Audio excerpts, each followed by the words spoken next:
Allez, je me tourne maintenant vers Adrien Baget parce que malgré la répression qui continue en Iran, eh bien, il existe un cinéma iranien, vivace, engagé, qui arrive à s'exporter à l'international malgré la censure. Et vous vouliez nous en parler ce matin, Adrien. Oui Thomas, c'est un cinéma iranien qui a réussi à percer le mur du son ces dernières années. Alors, grâce en partie à des événements très prestigieux, je pense notamment à des festivals internationaux par exemple, notamment le dernier festival de Cannes qui a remis sa palme d'or au cinéaste iranien Jafar Panahi pour son film Un simple accident, film assez magnifique, peut-être que vous l'avez vu. Si vous ne l'avez pas fait, je vous encourage vraiment à le voir. Il raconte le dilemme d'un homme qui sort de prison, qui pense reconnaître son ancien bourreau dans la rue et qui veut se faire justice. Ouais. C'est une satire du régime des mollahs et c'est aussi une analyse très fine de la société iranienne. Écoutez les mots du réalisateur qui venait de recevoir sa palme d'or, c'était en mai dernier. Le plus important en ce moment, c'est notre pays et la liberté de notre pays. Le cinéma, c'est comme la société. Personne n'a le droit de nous dire ce qu'on doit faire et ce qu'on ne doit pas faire. Voilà un film placé sous le signe de la liberté et qui depuis cumule les récompenses. D'ailleurs, il pourrait bien représenter la France aux Oscars en mars prochain. Oui, on aura la réponse jeudi.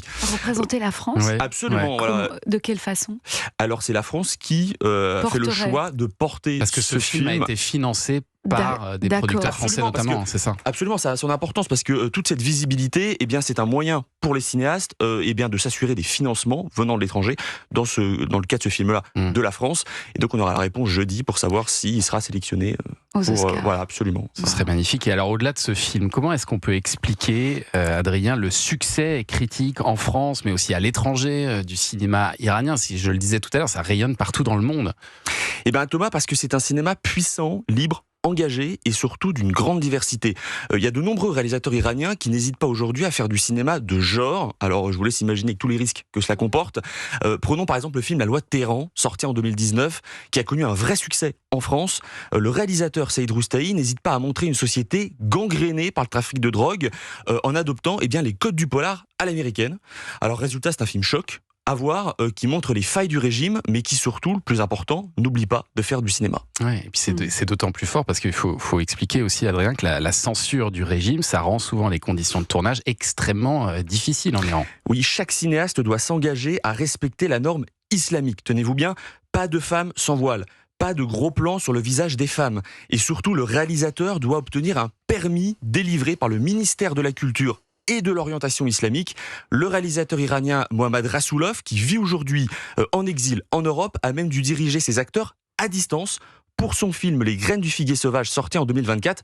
Écoutez-le, c'était au micro d'Arte. Quand moi j'étais dans une voiture, garée non loin de là où les scènes étaient tournées, donc j'avais mon moniteur et je donnais des instructions à mes assistants et à mon équipe à distance. Parfois cette distance a été encore plus longue puisque je n'étais carrément pas sur place et c'est en visioconférence par internet que j'ai pu recevoir les images et diriger et faire mon travail. Voilà, tourner en visioconférence, je ne sais pas si on peut s'imaginer comment faire un film dans ces conditions-là. Et alors, il faut dire que ces tournages clandestins, c'est souvent le système D qui prime, équipe réduite, absence d'autorisation, et même tourner à l'iPhone, ça se fait de plus en plus. Mais tourner sous le manteau, Thomas, ça n'empêche pas d'être condamné. On en revient à Jafar Panahi, qui malgré son absence, était condamné en décembre dernier à 1 an de prison pour activité de propagande contre l'État, avec une interdiction de voyager pendant 2 ans. Merci Adrien Baget qui avait envie effectivement, et vous avez raison, de nous parler du cinéma iranien qui arrive une fois de plus à rayonner partout dans le monde. Allez,